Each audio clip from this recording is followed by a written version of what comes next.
I can't do my phone anymore. What is going on to anyone who might come on later?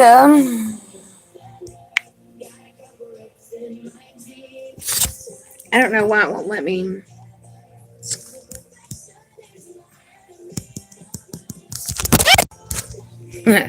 Whoops. Okay, so for anybody who might come along later, um, yes, I just wanted to say good morning, hello, and I hope you all have a blessed and amazing day. Grab a couple things. Who's that? Cotton Candy! Cotton Candy! What's going on, girl? What up, what up, what up?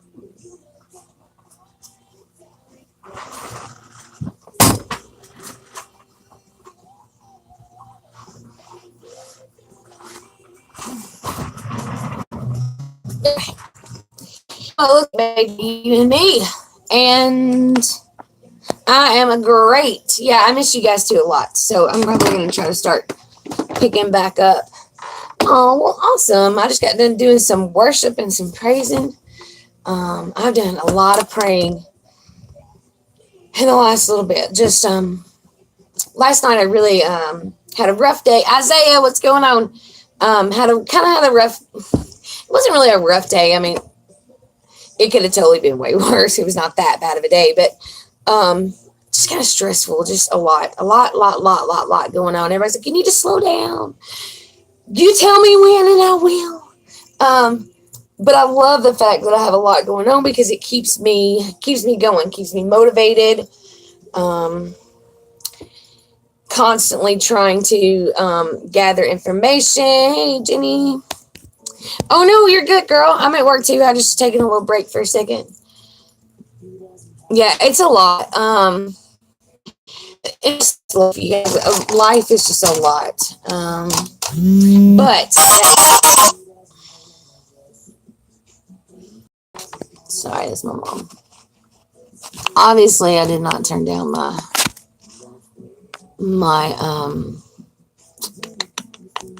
there we go.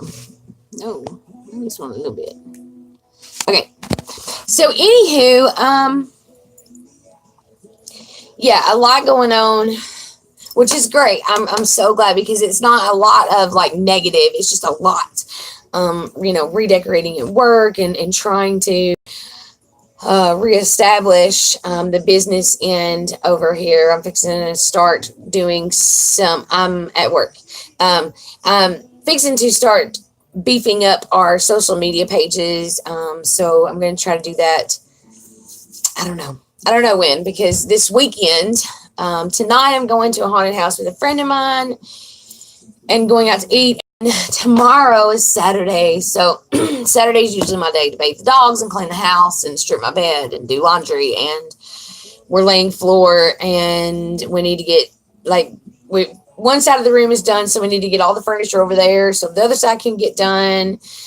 Plus, I'm supposed to do some extra work for some extra money this weekend. I don't even know when or what kind of work it is. So, yeah, it's like... So last night I was on the phone with one of my really good friends. He was just like, you need to calm down. You need to slow down. And I was like, but you don't understand. Like, I'm stressing out to you right now, but I'm good. Like, I'm in the best place spiritually that I've ever been. And it took a lot to get here. It just took a lot of spiritual battle. It took a lot of... letting go of old bad habits has actually been the hardest part. I removed myself from old friends and old playgrounds. No offense to anyone who was a friend of mine back in the day on here. But when you're around stuff, it makes it harder to step away from it. So I try to kind of just hang to myself and try to take care of my recovery. And hey, Amanda. So yeah, So anyway, and then with the theology class, and see, here was my thinking, because I did make an 82. Yay! I'm glad I didn't fail, but it's still not that great. I mean, I had like 3 or 4 chapters that I was not able to even read. Mainly because I had 1 week where my eyes bothered me so bad. I'm supposed to have glasses. I have astigmatism. And so like when I read, I have one eye that's trying to work harder than the other. And so in the process, they just like after 6 weeks of reading constantly, night after night after night, my eyeballs were like, blah. So it was quite uncomfortable. I was stressed, and it was just like, yo, man, I texted our teacher and was like, look, dude, I said, I've only read like one of this week's curriculum, our supposed to do's this week. I'm stressed. Like I've almost quit my theology class like 12 times. Like, I'm no joke. Like in my head, I was like, I'm done quitting. It's too stressful. It shouldn't be this stressful. God said that we should enjoy it and we should love it. And it's not that, but at the moment, it's just like, But anyway, so I'm glad I stuck with it. And my thinking behind it is I'm going to go back and try. No, I'm going to do it. I'm not just going to try because I can make time. I'm going to go back and reread. I've already went back and read the preface again because, just like on a movie, okay, you read it, you watch it the first time, you can watch it 20 times and still catch stuff that you didn't get the first time. So that's kind of where I'm at with it. I'm going to go back. We don't go back until February to do the second 6 weeks, which I don't even know if I'm going to get the money to go because it's $150 for the class. I just don't have $150 to throw around. So I believe that'll come from God. I'm not going to stress out about that. But what I can do on my part, I can put my footwork in and go back and reread those first 30 chapters. And lo and behold, it should not take me till February to do it. And we already have our reading curriculum for the next 6 weeks. So if I get this first 6 weeks assignments down pat again, because I was writing down all vocabulary words and meanings. I was answering all the questions at the end of each part. I pretty much did a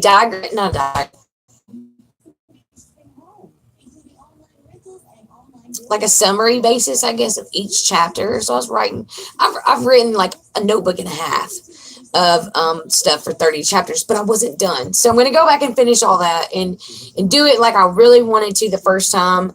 It's not that I'm at a disadvantage because I don't know a lot of this. I was not raised in the mechanics behind church. I was in church my whole life until, I rebelled as a teenager. And so anyway, it's a lot of information to take. And I'm trying not to be like trying to impersonate. So I'm trying not to get ill. And it's hard not to get ill when you're tired and you're exhausted and your brain is like, the devil's what's getting me. Like, not getting me. I don't even want to speak those words.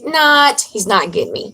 What is getting me is myself, because I am my own worst critic, and I constantly hear in my head, you're not good enough, you're not good enough. And that's not true. That's so not true. Like, I have to stop thinking like that. A lot of people might think that I'm not good enough, but I got astigmatism in my left eye. It sucks. Doesn't it suck so bad? Like, when you don't have your glasses on, it's like it feels like a camera lens trying to focus. It sucks. Anyway, I'm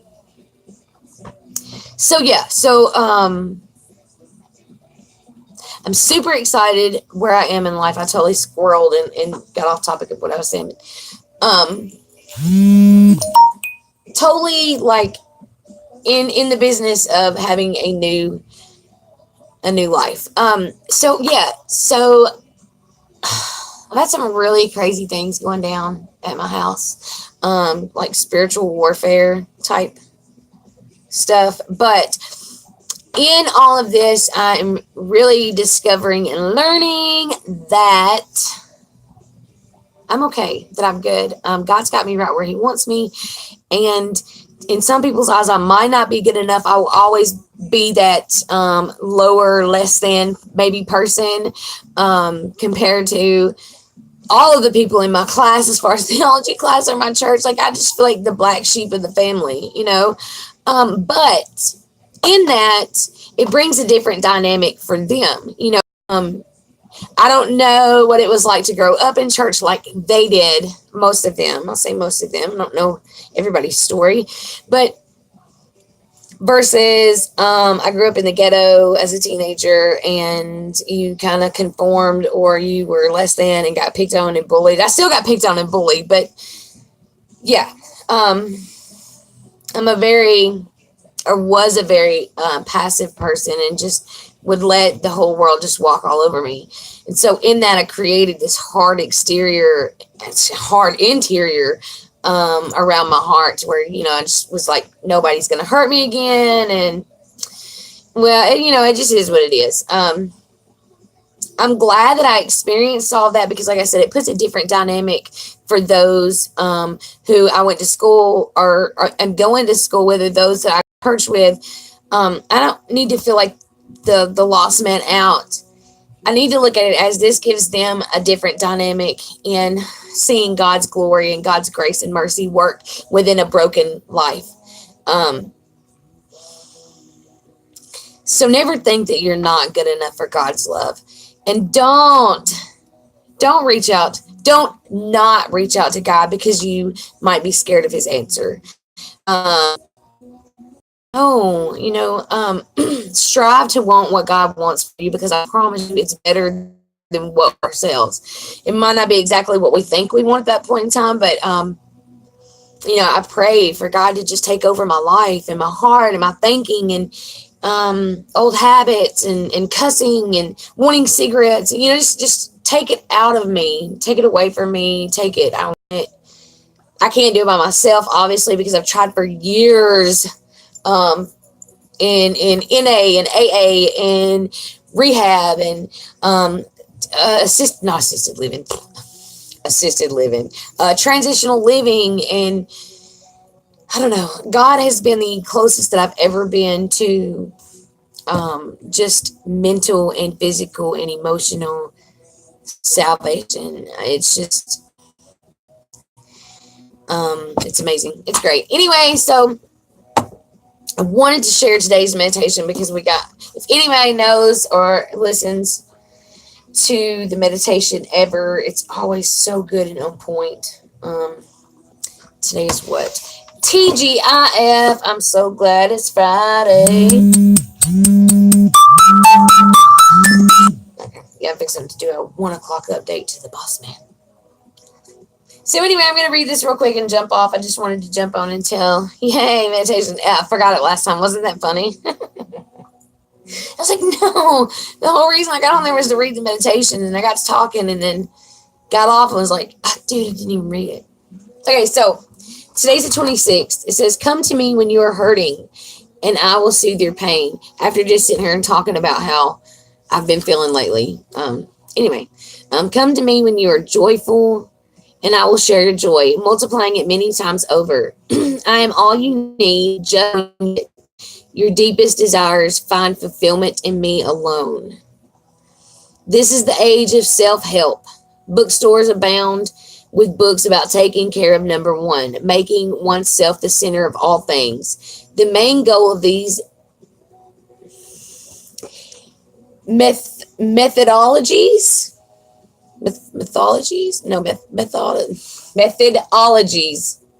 we're leaving it as, is to become self-sufficient and confident. Yeah, we can't even say the words. No confidence there. To become self-sufficient and confident. You, however, have been called to take a road less traveled. Continual dependence on me. True confidence comes from knowing you are complete in my presence. Everything you need has its counterpart in me. And, the closer I get to God, the more that I put things in his hands first before I try to take over them. It's been amazing. Like, it's been a long road. And like I said, it's been a lot of battles, but it's been so beautiful. Like the reward and the beauty is way more than any of the heartache,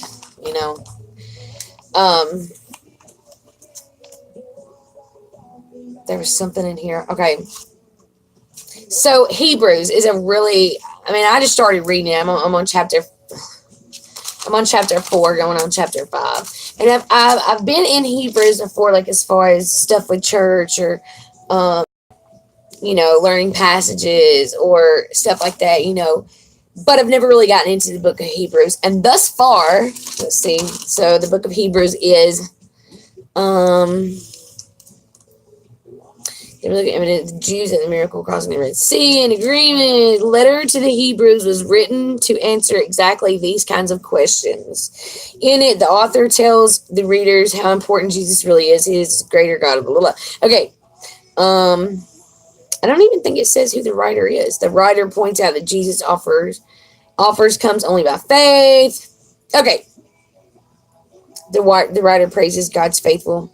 This is one thing that I really like. It says, Jesus understands every weakness of ours because he was tempted in every way that we are. See, even when we think that, I'm having lustful thoughts or whatever, might be coming along and trying to steal your joy or whatever that you shouldn't do. Temptations. Jesus went through temptations too. Hey, Jane, I missed you too. Oh, I love you guys so much. Oh, I'm always here for you, Cotton Candy.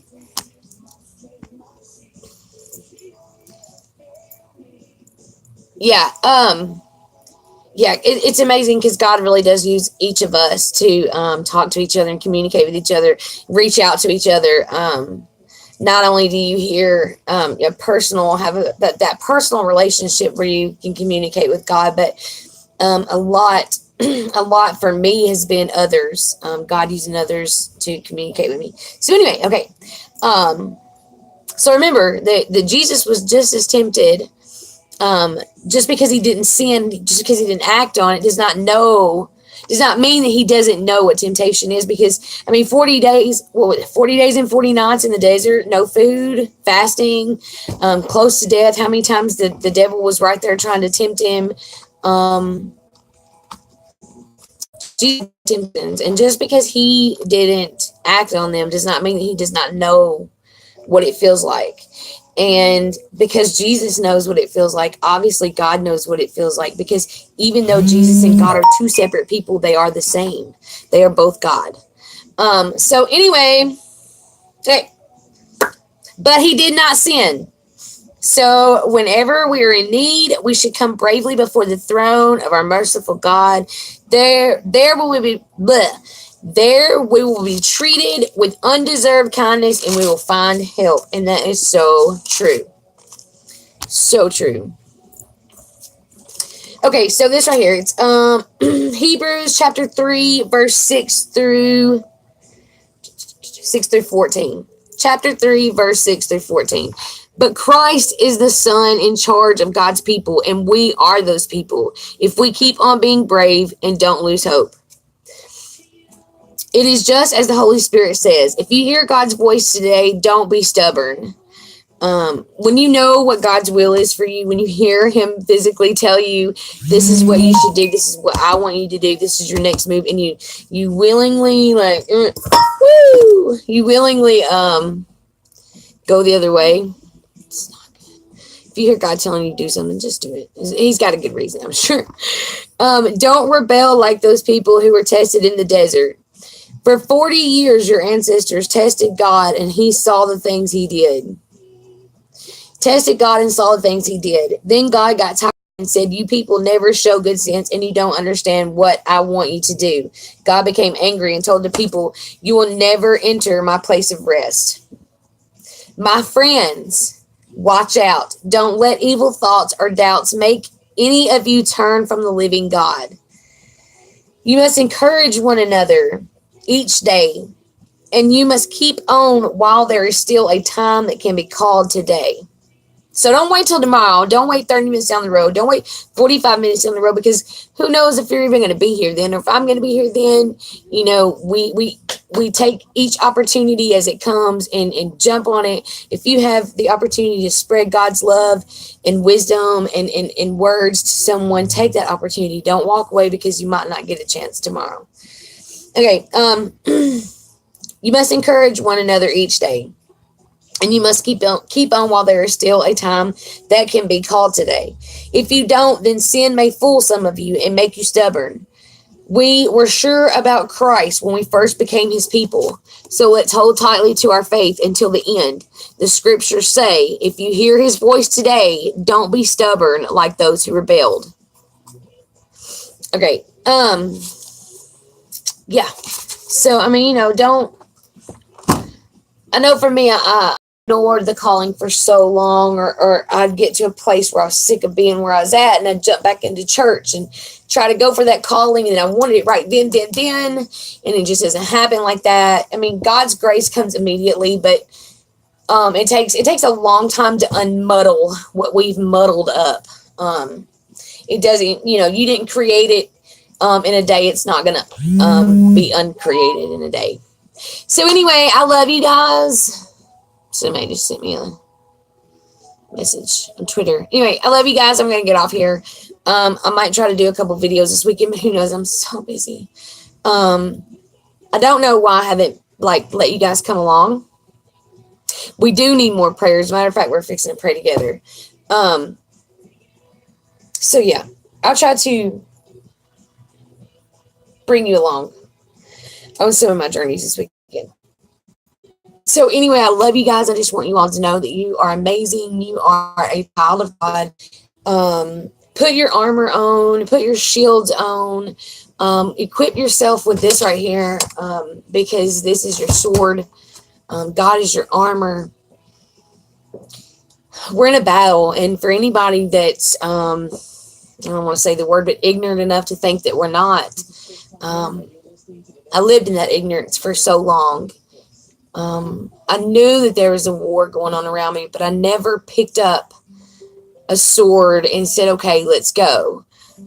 Today I can. I proudly pick up my sword and say, here I am. I will do whatever. Oh, thanks, boo. That means a lot, Aunt Jane. Thanks so much. Sometimes embarrassment, we got a group of friends that they don't believe in Jesus, or they're going to think we're Jesus freaks, or, oh, here she goes talking about Jesus again. Here's the thing. They're not going to be standing beside you on the day of judgment, and they might not even be standing beside you in God's army when it's time. But I know for me personally, if there's a war going on, I know what side I want on, because the other side, there is no light. It's all darkness. And the devil can only do what God allows. Really think about that. God created the devil as an angel. He was his right-hand angel, and he fell from grace. So everything is created by God, including the devil. I mean, so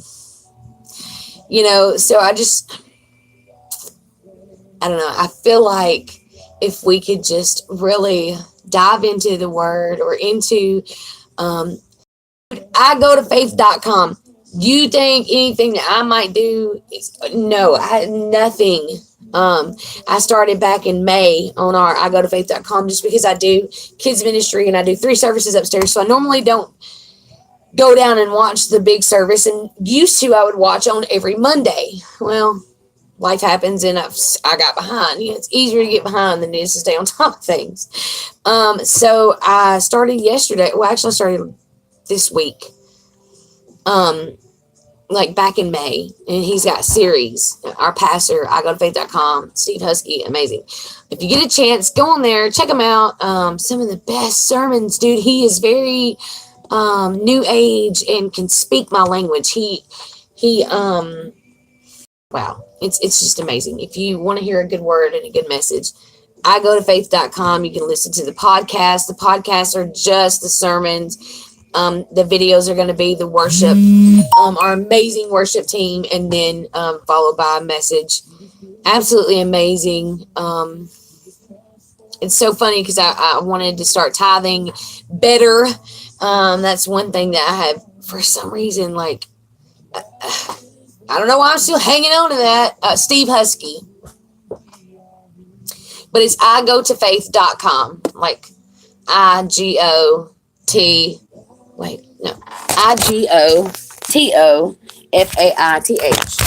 faith.com. I'll share the link. Hey, Jen, are we friends on Twitter? Do we follow each other on Twitter?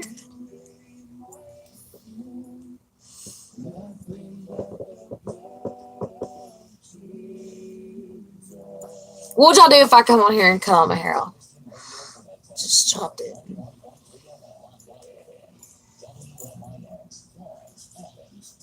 I don't know. No. Anyway, okay, so I'll share the link. I go to faith.com. Absolutely amazing, awesome, epic messages. There's not been one that I've been like, okay, that was not for me. I